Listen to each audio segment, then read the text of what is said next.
Nalulungkot ako nung narinig ko rin sa ating sponsor kanina na yung Project Management Office ng Mindanao Railway Program, 3 taon na lang, sabi ni Senator JV. Before the Duterte administration, alam ko yan, 2 tao yan. I think nasa Cebu pa ata. Oh, hindi siya, wala nga sila sa Mindanao, nasa Cebu lang yata sila. Pagdating ng Duterte administration, headline yan eh. Headline project yan eh. Mindanao Railway. Flagship project yan eh. And then after the Duterte administration, 3 tao na lang. So, how come ganyan tayo mag-decide parang naligo lang tayo, naisipan natin, paglabas natin sa shower, sabihan natin, gawa tayo ng railway, tapos naligo naman yung new leader, paglabas niya, sabihin niya, hindi, ayaw na natin. Ganon? Is that how we decide? Magandang araw mga kababayan, at nandito tayo sa Mindanao Avenue, malapit dito sa Trinoma, at papasadahan natin itong mega subway na project ni PRRD na nabalitang zero budget ng 2025. Ito yung flagship project ni PRRD noon during his term. Pero nakakalungkot, wala siyang budget na inilaan nitong 2025. Kaya nakakalungkot na hindi ito maitutuloy. Kaya pasadahan po natin mga kababayan. Lakad lang tayo.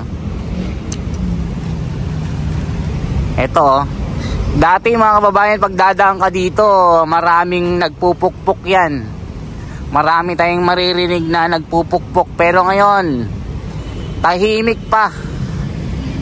Tahimik pa sa tahimik. Tahimik pa sa Marites ito.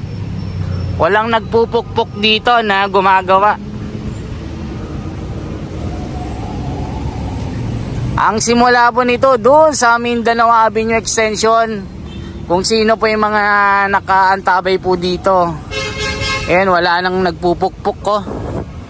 Dati napakaingay dito. Masisira yung eardrum mo sa paglalakad dito pagka dumaan ka. Pero ngayon napakatahimik.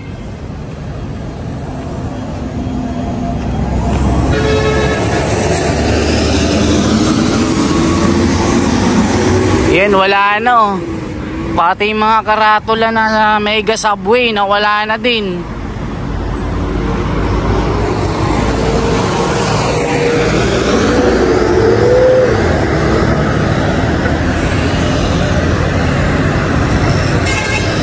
Check natin ano kaya dito. Wala na oh. Na-stop na ito. Mega subway na akala natin noon ay matatapos dahil itutuloy ng kasunod na administrasyon, pero nangyari wala. Sir, ano ito sir? Subway, ginagawa ba ngayon? Wala. Ginagawa? Ilang taon na yan? Kailan daw ano ito? Kailan matatapos daw? Wala pa. Ginagawa ba siya o stop na siya? Ginagawa pa. Ginagawa pa. Sabi nila ginagawa. So ibig sabihin mga kabayan, by 2025 wala nang budget. Sabi kasi nila ginagawa daw eh. Di natin alam kung totoo. Kasi ito yung mga flagship ni PRRD pero walang budget eh. Pero walang nagpupukpok ha. Wala akong marinig na nagpupukpok dito.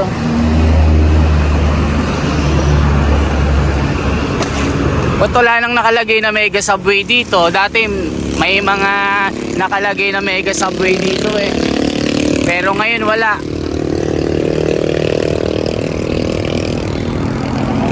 Sayang kung ma-stop itong flagship project ni PRRD na pinaglaanan ng malaking pondo na bilyon-bilyon. Kung totoo man na na-stop ito, nakakalungkot. Anong masasabi nyo mga kababayan?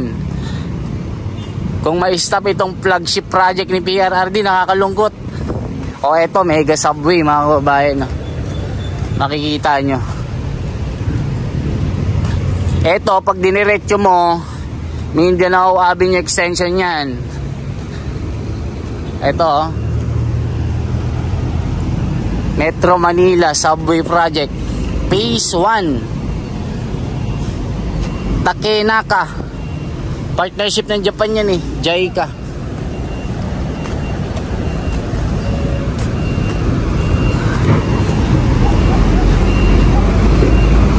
Gumagawa pa eh. Pero sabi nila 2025 wala nang budget ito. Kung ganon, may stop siya mga kababayan, di ba? Siguro yung naumpisahan matatapos, pero after that wala nang budget. What is the difference, di ba? Kung wala din namang budget, di ba? Hindi tutuloy, di ba? Hindi yun itutuloy kung walang budget. I-comment nyo po mga kababayan. Ano sa tingin nyo? Di ba? Wala daw budget eh. Nakakalungkot, di ba? I-ano nyo? Mag-comment kayong masasabi nyo, di ba? Ito yung pinagmamalaki ko noon na for the first time in the history in the Philippines na ang Philippines ay magkakaroon ng magkakaroon ng subway. Diba? Pero all of the sudden, sabi nila wala nang budget ng 2025 dahil wala na daw pondo. Naniniwala ba kayo na wala nang pondo ang gobyerno para hindi tuloy ang mega subway project, pero napakaraming ayuda ang binibigay, diba? Pero yung pagpapagawa ng mga flagship project ng nakarang admin na-stop na. 4 daw yan mga kababayan eh, na zero budget eh, na wala na, nilagay lang sa listahan ng common project. Parang not importance na mga kababayan, hindi na siya importante. Nandun na lang siya, nakahang na lang siya, na parang wala na siyang parang wala nang plano. Why mga kababayan? I-comment nyo sa baba kung anong masasabi nyo. Dati pinapaliparan ko ito eh ng ayun oh. Dati talagang makikita nyo bag, bog, bag. Sa ilalim yun ha, na may mga naguhukay. Ngayon wala ka nang marinig eh. Parang tahimik eh. Dati daming mga Japanese na naglalakad dito, arigato eh. Pero ngayon wala ako makita kahit isang Japanese eh. Mag-comment kayo. Diba? Ito yung flagship ni PRRD. Tapos biglang all of the sudden disappear. Suddenly disappear. Appear in the air. Diba?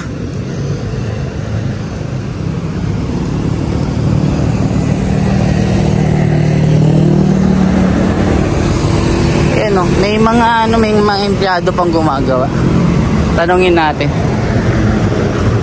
Sir, mega subway yan, sir? Ha? Mega subway? Itong project na ito, mega subway? Metro Manila Subway. Until now ba continue? Pero ilang station, sir, yung patuloy na ginagawa? Madami na, sir eh. Madami na. Nakahukay na sa ilalim. Okay. Sige, totoo ba yan na 2025 wala ng budget ito? Ay, hindi ko lang alam, sir. Sige sir, salamat. At least tinutuloy-tuloy. Okay. Sana matapos para makasakay na tayo Sige sir, salamat. Sabi ni sir, tinutuloy-tuloy naman daw. So, maganda kung ganon. Sana matapos siya na yung sinasabi nila na wala ng budget. Diba? Mga kababayan, i-comment nyo sa baba. Hindi natin alam kung totoo na tinutuloy eh. Kasi minsan drawing eh. Diba? Hirap kasi na sasabihin natin tinutuloy, pero drawing lang. Ano mga kababayan, no? Ayan, no? Diba? Anong masasabi nyo? I-comment nyo sa baba, mga kababayan. Sabi nung gumagawa, tinutuloy daw. So let's see. Sa mga susunod, i-update ko kayo. Pero ayon sa plano ng Kongreso na by 2025, zero budget na siya kasama itong mega subway, mga kababayan. So nakakalungkot kung ganon.